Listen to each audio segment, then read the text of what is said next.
আজকের সমাজ এমন কেন হয়ে গেছে আপনি জানেন?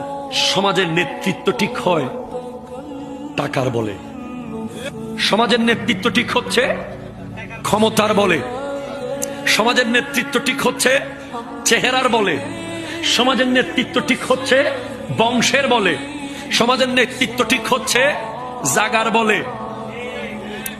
না, সমাজের নেতৃত্ব হবে তাহাজ্জুদের বলে। যে ব্যক্তি 5 ওয়াক্ত নামাজ পড়ে অন টাইম এবং তাহাজ্জুদ পড়ে আপনি খবর পেয়েছেন, তাকে আপনি সমাজের নেতা বানাবেন, কারণ তার ডিসিশন হবে 100-তে 100 পরিপূর্ণ, পিওর, নিট অ্যান্ড ক্লিন। কেন হবে? প্রশ্ন করেন কেন হবে? আমাকে বলেন না কেন হবে।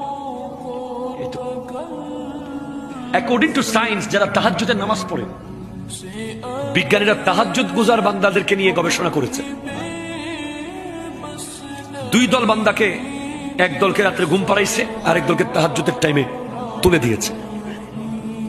যাদেরকে তাহাজ্জুদের টাইমে তুলে দিয়েছে তাদের ব্রেইনকে নিয়ে গবেষণা করে প্রমাণ হয়েছে, যারা তাহাজ্জুদের নামাজ পড়ে তাদের সিদ্ধান্ত নেওয়ার ক্ষমতা অন্যদের চেয়ে 1000 গুণ বেশি। অন্য 100 জন তাহাজ্জুদ পড়ে না এমন ব্যক্তি যে ডিসিশন দেবে, আর একজন তাহাজ্জুদ পড়নেওয়ালা যে